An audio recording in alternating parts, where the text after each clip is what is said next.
우리가 이제 한 학기 동안 주로 모바일 앱에 대해서 제작을 하겠지만, 이제 우리가 어플리케이션, 앱이라고 하는 어플리케이션, 이 어플리케이션이 어떤 원리로 동작되는지는 한번 잠깐 언급해 보고 가도록 하겠습니다. 뭐, 상식적인 내용으로 다 알고 있는 내용일 수도 있겠지만, 응용 프로그램이 만들어지기 전까지는 우리가 제일 처음에 하는 활동이 이제 이걸 또 사실 세분화 나누는 거예요. 그냥 세분화가 아니고 간략하게 3단계만 나눈 거죠. 간략하게 3단계만 나누는데, 첫 번째로는 우리가 어떤 곳이든지 간에 편집을 하죠. 텍스트, 이제 코딩을 하잖아요. 그죠? 코딩. 우리가 아두이노나 아니면 1학기 때 제가 같이 수업했던 프로세싱도 보면은 항상 코드를 편집하는 이제 메모장 같은 이제 편집기가 있어요. 그죠? 편집기 전용 메모장도 똑같은 편집기입니다. 이 편집기에서 코드를 코딩을 해야 됩니다. 그죠? 그래서 우리가 응용 프로그램 언어들을 이렇게 쭉 코딩을 해야 되고요.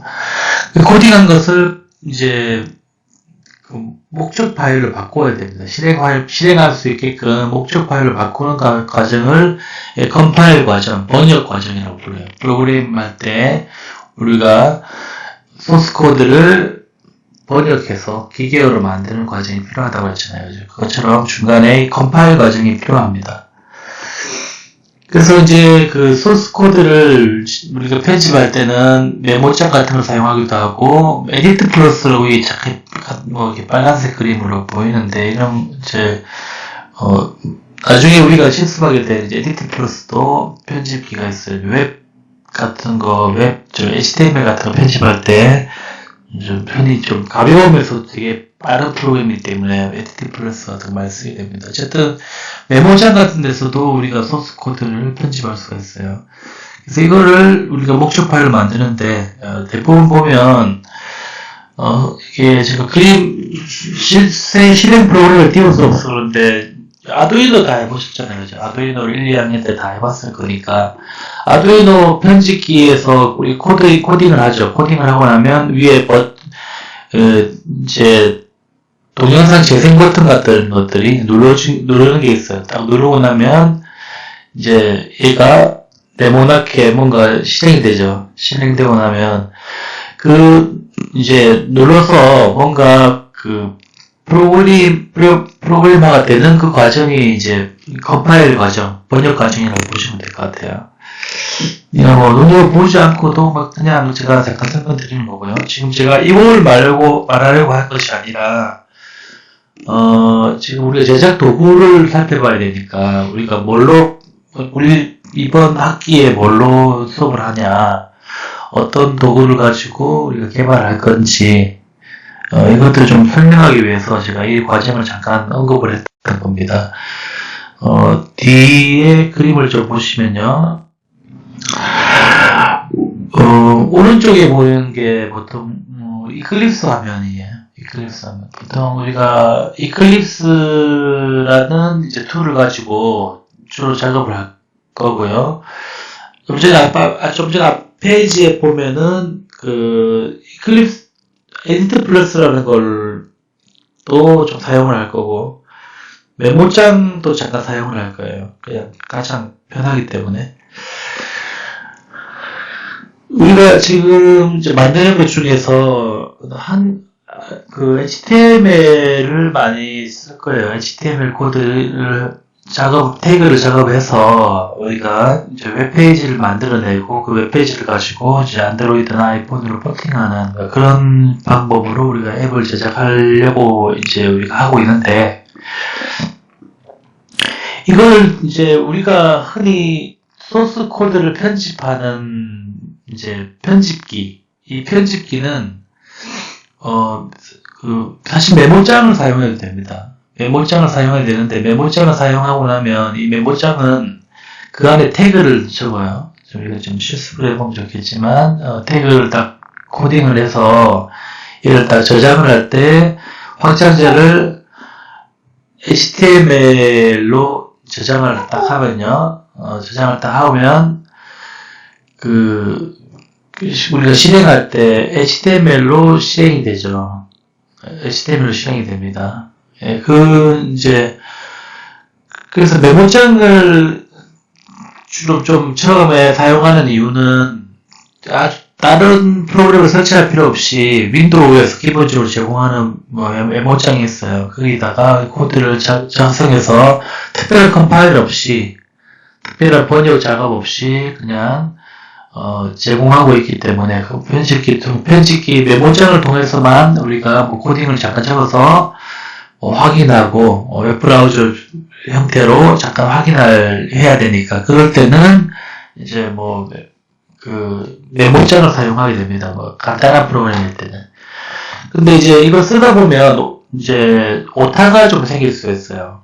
오타가 생길 수도 있고, 혹은 이제 똑같은 이제 변경들을 쭉 쳐야 되는데 조금씩 달라요. 그럴 때, 혹은 내가 또 원하는 단어가 생각이 안 날 때, 이럴 때 이제 조금 도와주는 편집 프로그램들이 있습니다. 그래서 한글 HTML 같은 경우는 그 좀 잘 쓰는 편집기가 이제 그 에디트 플러스라는 게 있어요. 에디트 플러스를 이제 우리가 쓰게 될 건데, 에디트 플러스를 쓰면서 주로 이제 그 태그 같은 것들이 내가 기억이 잘 안 나는 경우가 있어요. 명령어들이 기억이 잘 안 나는 경우가 있어가지고 첫 글자만 쓰면 그 해당하는 이제 기본 약속되어 있는 명령어들이 나타난다거나 아니면 키워드들하고 일반적인 내가 만든 코드들하고 색깔로 구분을 지어줘서 들여쓰기라든가 색깔 구분을 해서 내가 가독하기 편하게, 읽어보기 편하게. 보통 메모장에다가 코딩을 하고 막 하다 보면 편집기가 예전에 제가 학교 다닐 때는 이제 시꺼먼 화면에 그냥 도스 화면에서 작업을 했었어요. 그때는 이제 가독성이 되게 떨어지거든요. 그러니까 내가 프로그램을 작성해 놓고도 어떻게 어디를 바꿨는지, 어떻게 작업을 하고 있는지, 이렇게 되게 힘들었던 기억이 납니다. 근데 최근에 이제 편집기를 보게 되면, 색깔로도 구분을 해주고, 또 필요하면은 힌트도 주고, 이렇게, 그런 기능들을 좀 제공하고 있는 툴들이 이제 에디트 플러스 같은 전용 편집 툴이에요. 근데 이 전용 편집 툴은 이제 이 툴 안에서 딱 편집기만 제공하고 있어요. 편집기를 제공하고 편집기에서 코딩만 이제 편리하게만 도와줬다 뿐이지 다른 기능은 없어요. 걔를 응용 프로그램을 만들기 위해서 뭔가 제작을 이제 컴파일을 돌려야 되거나 이런 거 할 때는 다른 기능이 없기 때문에 그래서 한글이란다 제가 자꾸 한글이라고 하는데 HTML 파일, 자바스크립트 이런 것들을 컴파일러가 필요 없는 언어들을 이제 작성할 때는 에디트 플러스 같은 것들이 좀 효율적입니다. 근데 여기 오른쪽 화면에 보시게 되면은 이제 패키지에서 자바 언어 보이시잖아요. 그죠? 자바 언어가 보이시는데 자바와 같은 혹은 또 C++ 혹은 C# 같은 이런 고급 언어들을 쓸 때는 여기에 편집기만 제공하는 것들만으로는 좀 부족하다고 그래서 여기 이클립스라든가 우리가 흔히 자주 보게 되는 이클립스, 비주얼 스튜디오 같은 이런 환경을 우리가 통합 제작 환경이라고 불러요. 통합 제작 툴이라고 부르는 이유가 편집기도 제공을 하고 위에 이제 조그만 버튼들이 보일지 모르겠는데 버튼 누르면 미리 보기 혹은 번역해서 이제 미리 보기라든가 혹은 실행 파일을 만들어주는 번역하는 그런 기능도 되어 있습니다. 그래서 응용 프로그램을 아예 만들어주는 거죠. 이렇게 컴파일 돌려가지고 기계어로 번역해서 실행 파일로 묶어줘서 만들어주는 그런 과정까지 같이 툴로 조작 도구로 되어 있기 때문에 우리가 통합 환경, 통합 툴, 인텔리전스, 디벨로프, 툴, 이렇게 뭐, 통합 툴이라고 이렇게, 이렇게 이름을 뭐 이렇게 표현을 하는데요. 그런 툴을 이제 툴이 대표적으로는 이클립스 같은 게 있죠. 그래서 이클립스가 이제 자바 계열의 언어에서는 이클립스를 많이 쓰게 되고, C 계열 언어는 비주얼 스튜디오를 많이 쓰게 됩니다. 이클립스를 또 이제 C샵이나 이런 것도 개발할 수가 있고요. 비주얼 스튜디오도 자바를 개발할 수 있긴 한데, 이제 이 툴들이 보면 조금 그 오른쪽에 카테고리 분류라든가 클래스를 불러오는 거라든가 연결하는 것들이나 이런 것들이 조금 그 자바 계열 언어에 맞게끔 되어 있는 게 이클립스고요. 이제 C 계열에 맞는 게 좀 더 최적화된 게 이제 비주얼 스튜디오라고 흔히 우리가 알고 있고 그렇게 쓰고 있습니다. 다 작업은 다 가능하다고 보시면 될 것 같고요. 근데 이클립스 같은 경우는 여기에 보통 자바로 된 이제 언어를 된 거는 많이 쓰죠. 그래서 여기에 이제 안드로이드라는 SDK, 안드로이드라는 이제 그 번역 컴파일러를 여기에 그 이클립스라는 툴에 이제 설치를 하게 되면 안드로이드 코드를 적고 나서 안드로이드에 맞는 명령어를 쓰고 나서 안드로이드 앱을 개발하는 명령어를 쓰고 나서 이제 번역하게 되면은 이제 번역이 되게 됩니다. 그런데 이제 이렇게 안드로이드가 버전이 계속 올라가면서 할 때마다 이제 안드로이드 SDK를 버전별로 깔아줘야 되고 또 관리하기도 힘들고 여러 가지 작업이 좀 불편한 것들이 있어요. 그래서 좀 안드로이드 플랫폼에 맞게끔 조금 더 편하게 좀 커스터마이징했던 이클립스를 좀 커스터마이징해서 안드로이드에 최적화된 환경으로 만들어준 게 이제 안드로이드 스튜디오라는 게 있습니다.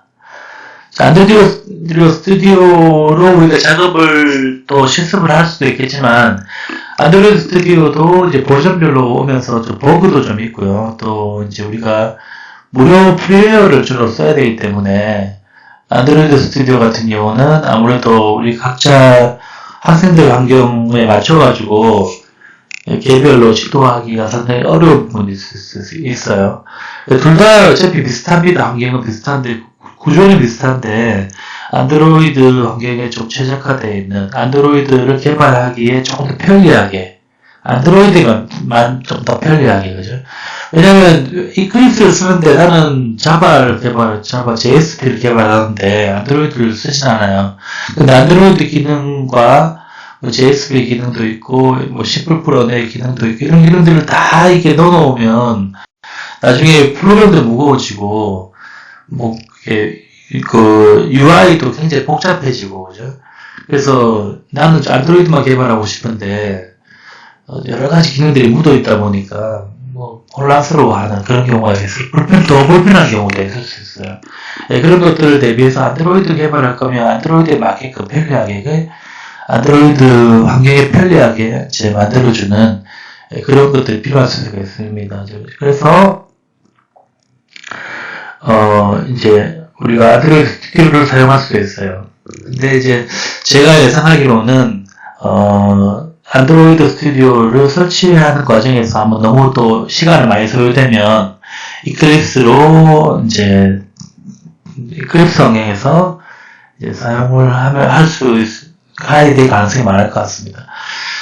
첫 시간에 이제 동영상 강의가 다음 주까지도 이제 계속되면 아마 온라인으로 서로 설치하고 이렇게 해야 되는 것들을 강의로 해야 될 텐데 아마 이게 조금 이제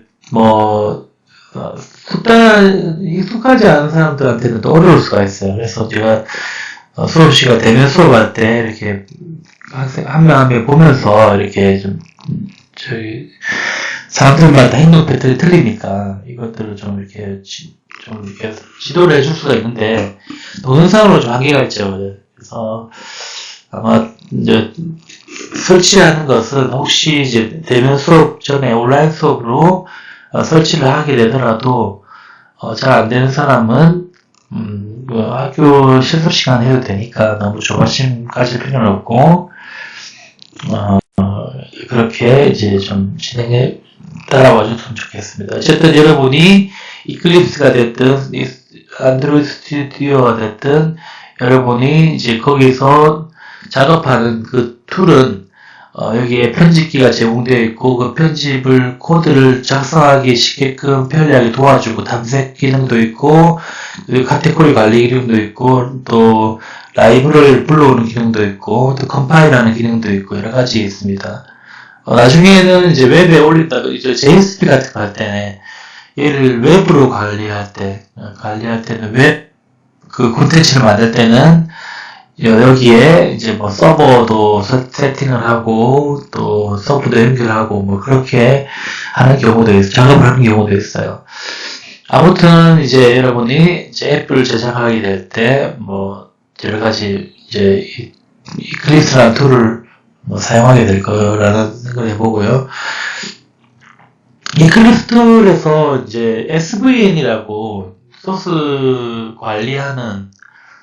코드를 관리하는 그런 툴도 이제 하게 될 텐데, 그거는, 이제 실습 시간에 좀 같이 해야 될, 복잡하니까 좀 같이 해야 되고요. 그거는 이제 중간에 온라인 수업이 계속 되지는 않을 거니까, 마지막, 처음에 기본적인 거 말고, 나중에 웹 서버를 이용할 때, 그때 SVN을 좀 사용하는데, 그 이유는, 간략하게만 잠깐 설명드리면, 여러분 소스 코드를 한 사람만 쓰게 되면 한 프로젝트를 할 때 한 사람만 딱 코딩을 하게 되면 큰 문제는 없어요. 물론 문제도 있을 수 있겠지만 근데 여러 사람이 같이 2명 이상이 작업을 할 때 어떤 사람이 만드는 이 파일들이 최종본인지를 알 수가 없을 때가 있어요. 그러면은 이전에 했던 파일을 그대로 새 파일로 덮어 쓸 수가 있고요.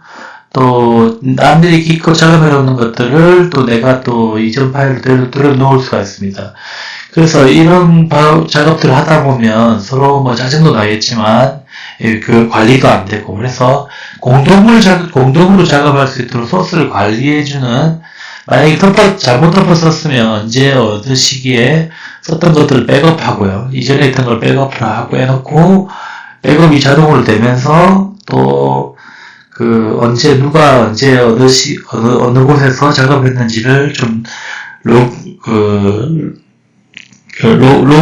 로그를 남겨서 확인할 수 있도록 관리해주는 이제 프로그램들이 이제 뭐 SVN 프로그램들이 여러 가지가 있습니다. 이제 그런 것들을 같이 해서 보게 되면, 공동 작업이라는 것도 여러분이 좀 이제 알게 될 것 같고요.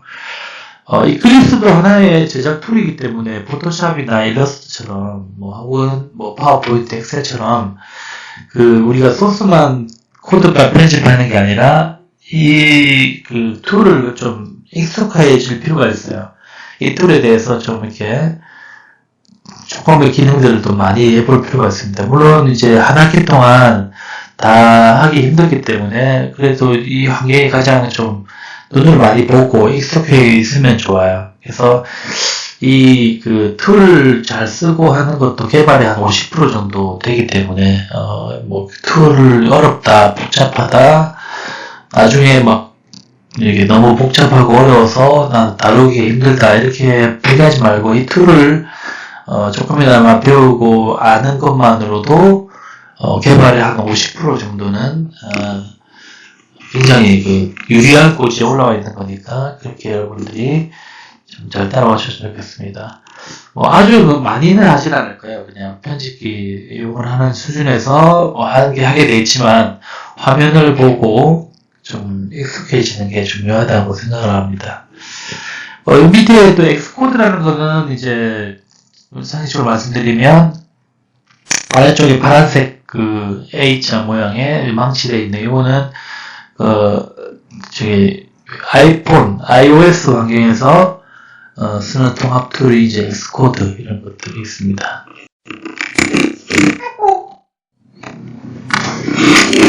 다시 또 이 화면이 잠깐 나오는데 아까 좀 전에 18번 화면이 다시 나오는데요. 그래서 우리가 모바일 웹 페이지를 하이브리드 앱을 만들면 보통 하이브리드 앱이나 웹 앱을 많이 이제 쓴다 그랬죠. 그래서 물론 이제 안드로이드 스튜디오에서 안드로이드 아이폰까지는 힘들고요. 안드로이드 네이티브를 이제 화면 제작하는 걸 조금 수업을 할 수 있는데 너무 그렇게 하면 결과물이 너무 좀 약하기 때문에 최대한 좀 실용적인 실습을 좀 하면 좋겠다 생각해서 대부분의 이제 또 서비스하는 것들이 이제 앞으로 추세가 다 그래요. 그러니까 네이티브로 하는 것들도 이제 보다는 이제 웹앱이 더 많아지니까 웹 기반의 콘텐츠를 만들어내는 그런 훈련들을 조금 해보는 게 더 좋습니다. 그리고 또 내가 100% 웹페이지를 만들지 못하더라도 어떻게 만들어지는지에 대해서는 조금 이렇게 하는 것들이 이해하는 것들이 좀 도움이 될 것 같고요. 그래서 어차피 우리가 웹 페이지를 만들어서 안드로이드나 아이폰으로 이렇게 내보내야 되는 것게 많다 그러면 앞으로 우리 수업할 때뿐만 아니고 웹에 대한 지식이 좀 필요할 것 같아요. 그래서 우리가 수업할 때 웹에 대한 좀 지식을 나누고 또 수업하는 그런 시간들을 좀 가질 예정입니다. 아마 학과 수업 들으면서 웹 제작이라든가 이런 것들도 많이 좀 수업을 들었기 때문에 조금 더 이제 1학년 때보다는 이해가 더 높을 수도 있고요. 그리고 또 할 수 있는 폭이 더 넓을 수도 있다고 생각하니까 좀 더 수업이 더 효율적일 수도 있겠다 생각이 들고요. 자, 그리고 이제 이렇게 이제 수업을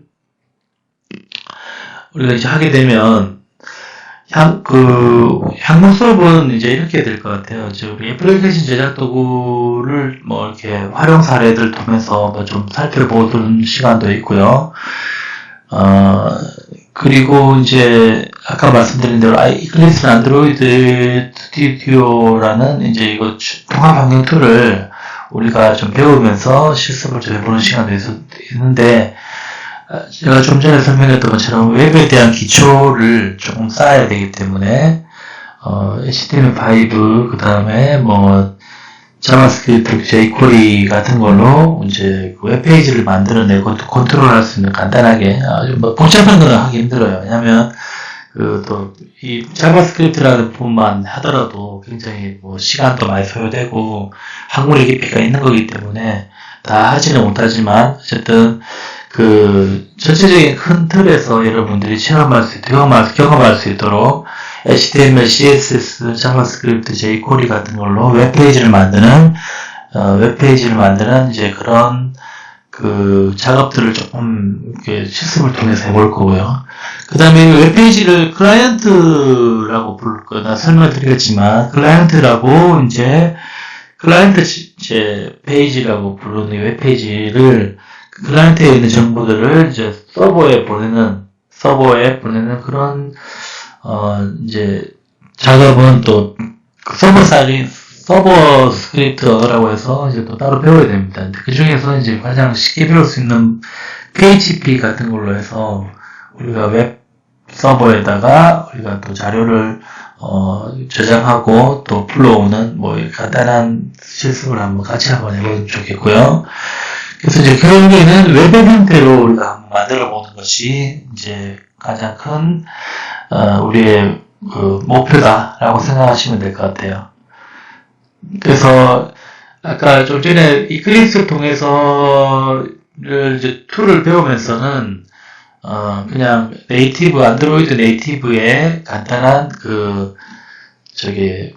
뷰들 좀 한두 개 만들어 보면서 이제 실습을 좀 하고, 주로는 우리가 만드는 거는 HTML 이제 웹페이지를 이제 웹으로 만드는 그 과정을 잠깐 수업을 하도록 하겠습니다. 그리고 시간이 좀 어떻게 될지 모르겠지만, 이거는 아마 여러분들이 그냥 직접 코딩을 다 하시는 힘들 것 같고요. 제가 코딩을 좀 해와서 하루 정도나 이틀 정도를 한 주차 정도를 HTML5에 보면 캔버스라는 게 있습니다. 캔버스라는 레이어가 있어가지고, 여기서 보통 자바스크립트 코드를 써서 하면, 이거 HTML 환경에서 간단한 게임을 만들 수가 있습니다. 이거를 이제 여러분의 게임을 기획하고, 제대로 만들기에는 무리가 있기 때문에 제가 만들어 놓은 코드들을 잠깐 보고, 여러분이 좀 바꿔서 실습해보는 이런 시간들이 좀 필요할 것 같아가지고 한번 넣어봤습니다. 그래서 이렇게 이제 진행을 할 거고요. 오늘은 조금 이제 이렇게 오늘하고 다음 주는 아마 실습 중간에 못하게 되면은 실습하기 전 남은 시간들 동안에 앱 사례 위주로 한번 소개하면서 또 애플리케이션 제작 도구에 어떤 것들이 있고, 어떤 식으로 만들어지고, 과정으로 서비스가 되는지에 대해서 사례를 통해서 잠깐 보는 시간들을 좀 가지도록 하겠습니다. 네.